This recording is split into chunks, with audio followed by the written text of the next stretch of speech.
नमस्कार दोस्तों, स्वागत है आप सभी का CGTET 2022 या CTET 2022 या कोई भी शिक्षक भर्ती में यह वीडियो उपयोगी है। यह बाल विकास व शिक्षा शास्त्र अर्थात चाइल्ड डेवलपमेंट एंड पेडागोजी का प्रैक्टिस सेट पार्ट 5 है, 5वां पार्ट है। तो देखते हैं आज का पहला प्रश्न क्या है। 20वीं शताब्दी में मनोविज्ञान को माने जाने लगा आत्म का विज्ञान, व्यवहार का विज्ञान, मन का विज्ञान, चेतना का विज्ञान। इसका सही आंसर क्या है आप भी कमेंट बॉक्स में लाइव चैट में लिखते जाइए। एक का आंसर आपको अगर लगता है बी तो आप लिखिए एक बी। इस तरह से प्रैक्टिस कीजिए तो ये करने से आपको फायदा होगा। आप अच्छी तरह रिकॉल कर पाएंगे, अच्छी तरह याद कर पाएंगे परीक्षा के दिन कि आपने ये लिखा था, ये उत्तर चुना था। तो देखते जाइए और प्रैक्टिस करते जाइए। प्रैक्टिस सेट है ये। तो इसका सही उत्तर बी है, व्यवहार का विज्ञान है। अगला है विकास का अर्थ है परिवर्तनों की उत्तर श्रृंखला, परिपक्वता एवं अनुभव के फलस्वरूप होने वाले परिवर्तनों की श्रृंखला, अभिप्रेरणा एवं अनुभव के फलस्वरूप होने वाले परिवर्तनों की उत्तर श्रृंखला, अभिप्रेरणा के फलस्वरूप होने वाले परिवर्तनों की उत्तर श्रृंखला। तो विकास का अर्थ क्या है? तो यहाँ पे सही आंसर जो है वो है परिपक्वता एवं अनुभव के फलस्वरूप होने वाले परिवर्तनों की श्रृंखला। बाल विकास शिक्षा शास्त्र में यही उत्तर आपको चुनना है। मनोविज्ञान को दर्शन शास्त्र से अलग विज्ञान का दर्जा दिलाया William Wundt, William James, Skinner, Watson. तो इसका आंसर क्या है? तो इसका जो सही आंसर है वो है विलियम जेम्स ने। दोस्तों ये बाल विकास शिक्षा शास्त्र का पार्ट 5 है, 5वां पार्ट है। ऑलरेडी 4 पार्ट तक का वीडियो अपलोडेड है, उसे नहीं देखा है तो उसे भी जाकर आप देख लीजिए। यहाँ पे एक आई बटन आता है, वहाँ पे जाके वो पाँचों वीडियो, इसको मिला के पाँचों वीडियो आप देख सकते हैं एक के बाद एक। बालक मुख्य रंगों की पहचान कर लेता है 5 वर्ष में, 2 वर्ष में, 3 वर्ष में, 4 वर्ष में। बालक का तात्पर्य यहाँ पे विद्यार्थी से है, बच्चों से है, जिसमें कन्या और बालक दोनों आते हैं। तो यहाँ पे इसका सही आंसर जो है वो है 5 वर्ष की आयु तक रंगों की पहचान कर लेता है बालक। निम्नलिखित में से कौन सा वृद्धि और विकास के सिद्धांतों से संबंधित नहीं है? तो विशेष ध्यान देंगे जब इस तरह का प्रश्न आएगा। तो यहाँ पे पूछा गया है नहीं, तो यहाँ पे उत्तर क्या होना चाहिए? निरंतरता का सिद्धांत, वर्गीकरण का सिद्धांत, समन्वय का सिद्धांत, व्यक्तिकता का सिद्धांत। तो इसका जो सही आंसर है वो है वर्गीकरण का सिद्धांत। तो बाकी जो है निरंतरता का सिद्धांत, समन्वय का सिद्धांत, व्यक्तिकता का सिद्धांत, ये वृद्धि और विकास के सिद्धांतों में आता है, लेकिन वर्गीकरण का सिद्धांत इससे संबंधित नहीं है। अगला है मैकडूगल ने अपनी पुस्तक आउटलाइन साइकोलॉजी में किस शब्द की कड़ी आलोचना की है? आत्मा, मन, मस्तिष्क, चेतना। तो इसका सही आंसर है वो है ऑप्शन डी, चेतना।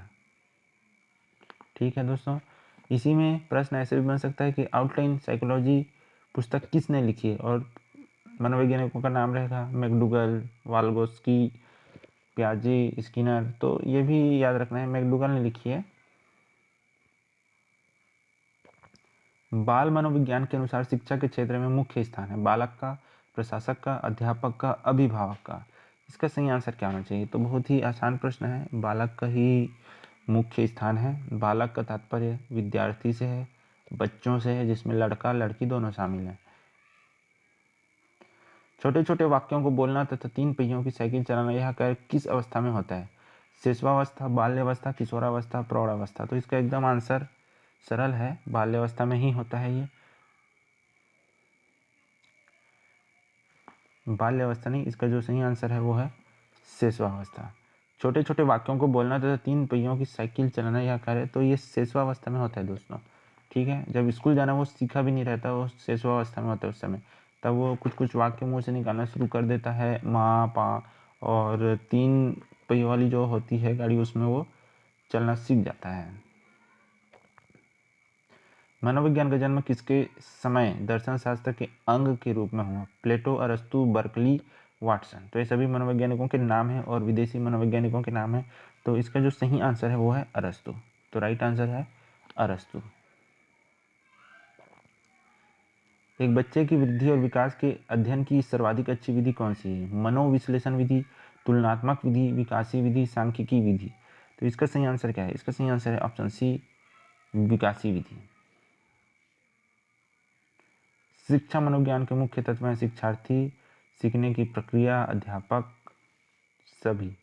राइट आंसर क्या होना चाहिए? तो ऑप्शन डी होगा सभी। मतलब शिक्षा मनोविज्ञान के मुख्य तत्व क्या हैं?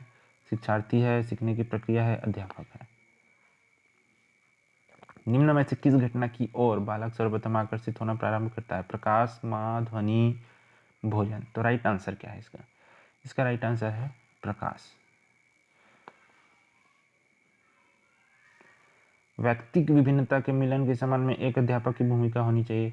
व्यक्ति के दृष्टिकोण, अभिरुचि और योग्यता को जानने का प्रयास, व्यक्ति आधारित पाठ्यक्रमों को उनकी आवश्यकता के अनुसार जानने की कोशिश, एक तथा दो, दोनों उपयुक्त में से कोई नहीं।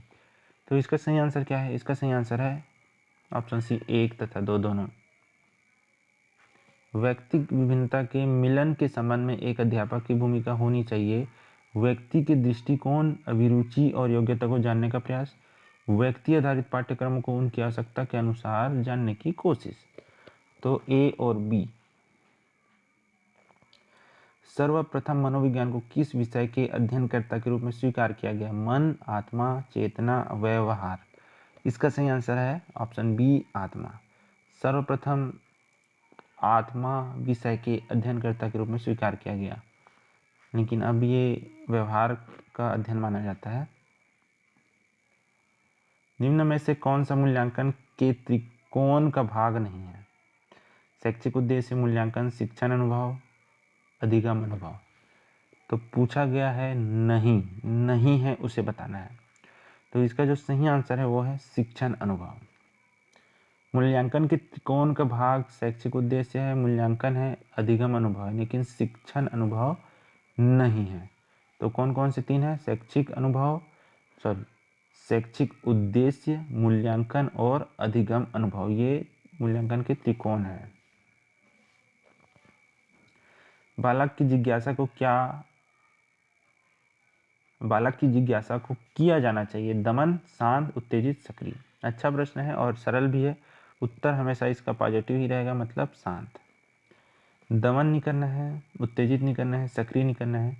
तो जो राइट आंसर है यहाँ पे वो है शांत करना चाहिए। जिज्ञासा को शांत करो।